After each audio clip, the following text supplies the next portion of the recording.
उन 100 कुओं में से पहला कुआं है जिन्हें हम इस वीडियो में बनाने वाले हैं। पानी पानी पानी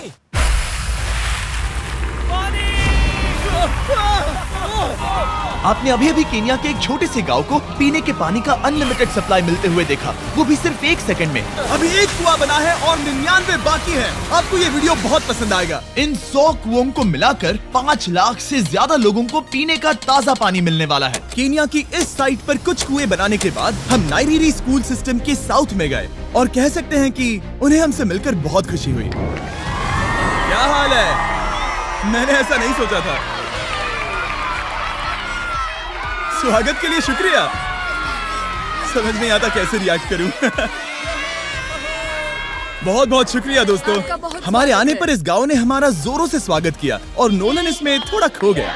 नोलन जैसा अजीब इंसान मैंने कभी नहीं देखा और ये मेरी गलती नहीं है। और फिर वहाँ का स्कूल देखने के बाद ये रहे हमारे मेहमान। क्या हाल है? दिन अच्छा बीत रहा है ना?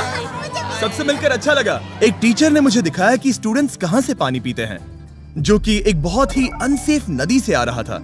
तो आपके स्टूडेंट्स यहीं से पानी पीते हैं? हाँ ये बुरी बात है। हाँ, स्टूडेंट्स हमेशा डायरिया जैसी बीमारी, टाइफाइड जैसी बीमारी की कंप्लेंट्स करते हैं क्योंकि वो ऐसा पानी पीते हैं। तो हाँ। हम कोशिश करते हैं, पर देख रहे हो ना, अब क्या कहा जाए। पर क्या करे, जिंदगी तो जीनी ही है और पानी तो सबको चाहिए होता है। जाहिर है कि इनकी हालत सच में बहुत खराब है।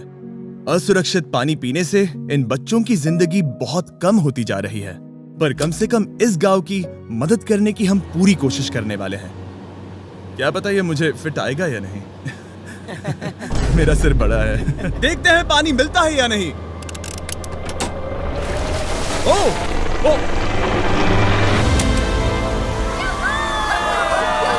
बारिश हो रही है, क्या नजारा है। पानी जमीन से बाहर आने के बाद उसे ऐसे बैरल्स में इकट्ठा किया गया और बैरल्स को वाटर टावर्स पर लगाने के बाद आसपास के गांव के लोगों के पास सिर्फ पीने के लिए साफ पानी ही नहीं था, पर एक प्रेशराइज्ड वाटर सोर्स भी था, जिसका मतलब है कि लॉन्ड्री के लिए सुरक्षित पानी भी मिलेगा।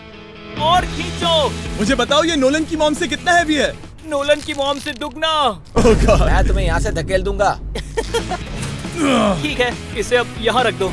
हमने केन्या में और 20 कुएं बनाए और उसके बाद इसके जूते में भी कुआं डोंट है। वरी, मेरे दूसरे जूते में भी पानी है। मैं बताता हूँ कि हमने ये 29 कुएं कैसे बनाए। इस विशाल सी ड्रिल से जमीन में सैकड़ों फीट गहरा गड्ढा किया, वो भी पॉल्यूटेड सोर्सेज से होकर सीधे विशाल से पीने लायक पानी तक। उसके बाद हमने पाइप्स इंस्टॉल किए ताकि लोग पूरे अफ्रीका में इन हैंड पंप से पानी ले सके, और नाइरीरी में भी। इसे टेस्ट करके देखते हैं।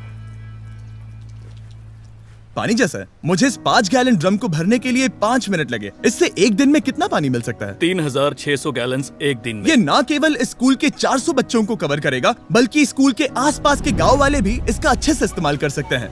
पानी के लिए शुक्रिया आपका। कोई बात नहीं। ये पंप नॉन स्टॉप 30 सालों तक चल सकता है। आपको लग रहा होगा कि इस तरह का बड़ा काम करने के लिए एक बड़े गवर्नमेंट की जरूरत पड़ेगी, पर ये सच नहीं है। ये प्रॉब्लम सुलझाना बिल्कुल मुमकिन है और ऐसी चीजें करने के लिए इंसानियत को आगे आना ही चाहिए। आपकी कामयाबी का राज क्या है? सच कहूँ तो ऐसा कुछ खोजो जो तुम्हें करना पसंद है, उसे लंबे समय तक करो और तुम्हें कामयाबी जरूर मिलेगी। मैं इसे बहुत करीब लाने वाला हूँ, देख रहे हो? मजेदार है ना? जरा ऊपर देखो, वो रिकॉर्ड कर रहा है। ठीक है, मैं इसे करीब लाने वाला हूँ। ठीक है। हाँ, तुम खुद को देख सकते हो। हम इस गांव के लिए भी कुआं बना पाए, इस गांव के लिए भी और इन दूसरे 12 गांवों के लिए भी। और जब हम ये पंप्स लगा रहे थे, तब हमने यहाँ के एक स्कूल को नए कंप्यूटर से अपग्रेड भी कर दिया। बच्चों को ये कैसा लगा? उन्हें शुक्रिया, सच उन्हें में ये बहुत पसंद पसंद आया। खुशी है कि सब ठीक से हो गया। हमने क्लासरूम्स में नया फर्नीचर भी लगाया, उसके साथ कुछ शेल्व्स नई बुक्स के साथ, और सभी स्टूडेंट्स को एक फुटबॉल भी दिया। Thank you mister beast, thank you. यहाँ तक कि सभी क्लासरूम्स में नए व्हाइट बोर्ड्स और प्रोजेक्टर्स भी लगाए। आप सबको ये प्रोजेक्टर पसंद आया? हम चौक का इस्तेमाल कर रहे थे जिससे बहुत डस्ट होता था, लेकिन आज सब कुछ साफ है। हमें इस बात की खुशी है। कोई बात नहीं, इतना तो कर ही सकते हैं। पर जब हम 45वें कुएं की साइट पर गए, तब एहसास हुआ कि वहाँ का हाल और भी बुरा है। जब भी उन्हें पानी की जरूरत पड़ती थी, तब उन्हें जंगल से 1 मील खतरनाक रास्ता तय करके जाना पड़ता था, जो एक विशाल सी पहाड़ी से जाता है। मैं जल्दी उठता हूँ, लगभग सुबह 4 बजे, ताकि मैं स्कूल के लिए पानी ला सकूँ। यहाँ से पानी निकालना सेफ नहीं है। ये जगह बहुत स्लिपरी है, जिससे किसी को चोट लग सकती है। हमने उनके कुएं पर काम करना शुरू किया, तब उन्होंने मुझे दिखाया कि वो पानी कहाँ से निकालते थे। आपको दिन में ऐसे कितने चक्कर लगाने पड़ते हैं? 2 बार। दिन में 2 बार? ओह वाह, तो एक आम स्टूडेंट ऐसा ही कुछ ले जाता है? ओह गॉड, अगर 200 स्टूडेंट्स ऐसा रोज करते हैं तो ये कितना मुश्किल होगा? बहुत मुश्किल हो सकता है।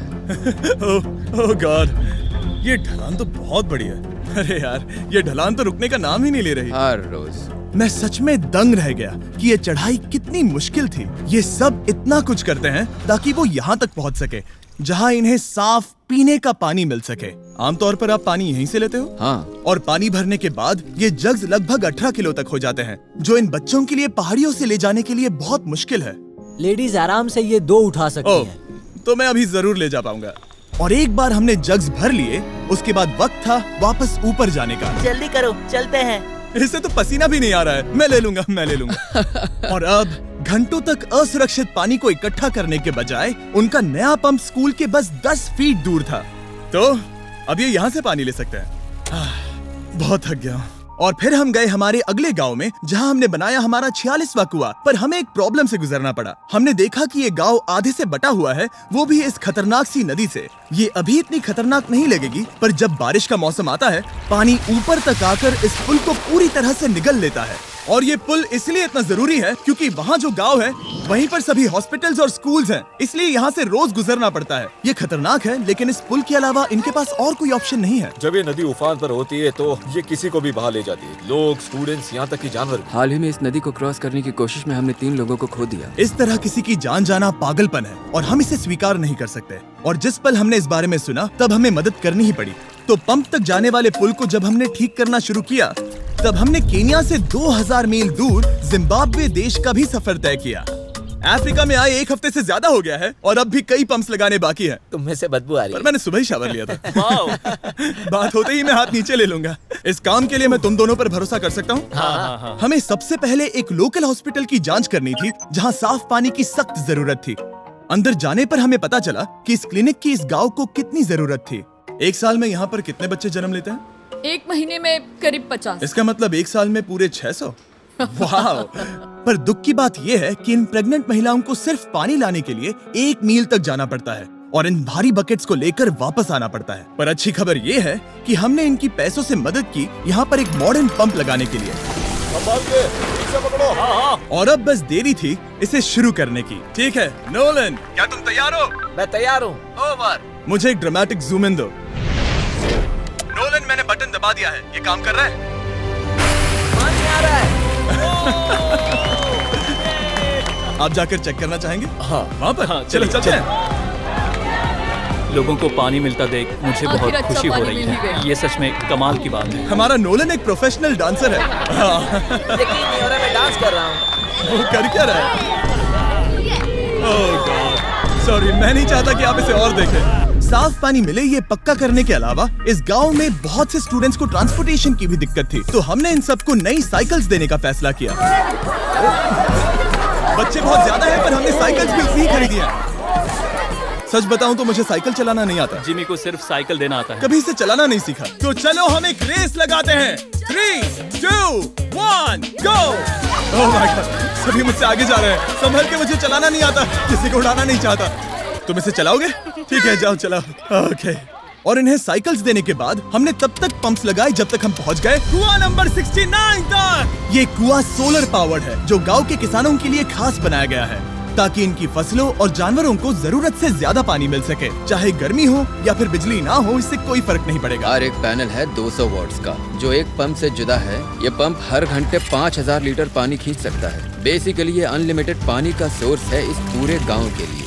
ये बहुत बढ़िया है। और जिम्बाब्वे छोड़ने के बाद हम चाहते थे कि अफ्रीका की सभी कम्युनिटीज को पानी मिलता रहे, इसलिए हमने और कुछ पंप्स बनाए युगांडा में, सोमालिया में और कैमरून में। कैमरून में हमने क्या क्या किया ये देखने के लिए फिलैंथ्रोपी चैनल पर हम जल्द ही एक वीडियो अपलोड करने वाले हैं। इन गाँव में वक्त बिताने पर मुझे एहसास हुआ कि पंप्स लगाना कितना जरूरी होता है। कैसे ये खेती को पानी देते हैं, भूखे का पेट भरते हैं, कैसे ये हॉस्पिटल्स को साफ सुथरा रखते हैं और सबसे जरूरी कैसे ये आने वाले पीढ़ी के बच्चों के लिए लंबी और हेल्दी जिंदगी जीने में मदद करते हैं और इससे कम्युनिटीज का भविष्य भी सेफ हम होता है। बहुत समय से इंतजार कर रहे हैं साफ पानी के लिए। Water is life. और कुछ लोकल लोगों की मदद से हमने आखिरकार ये पुल पूरा कर ही लिया, जिसे ये कम्युनिटी अगले 100 सालों तक इस्तेमाल कर सकती है। कई जिंदगियां बचेगी, परिवार एक साथ आएंगे, परेशानियां चली जाएंगी। इस वीडियो में हमने जो 100 पंप्स लगाए हैं वो कई जिंदगियां बदल देंगी, पर ये काफी नहीं है। इसीलिए मैं चाहता हूं कि आप जाने से पहले beachphilanthropy.org/wells पर जाएं और मुमकिन हो तो पैसे डोनेट करें। मैं सच कह रहा हूं, हमें इस वीडियो से एक पैसे का भी फायदा नहीं हो रहा है। इस वीडियो से जितने भी पैसे आएंगे वो 100% इन पंप्स को बनाने में खर्च होंगे, वो भी पूरी दुनिया में। पता है ये अजीब है कि एक यूट्यूबर को ये सब करना पड़ रहा है, पर किसी को तो करना ही होगा। अगर कोई नहीं करेगा तो हम ये करेंगे ही। आप देख सकते हैं इस काम से कई कम्युनिटीज की जिंदगियां बदल रही हैं। और फाइनली 100वां पंप। ओह माय गॉड, मुझे माफ करना।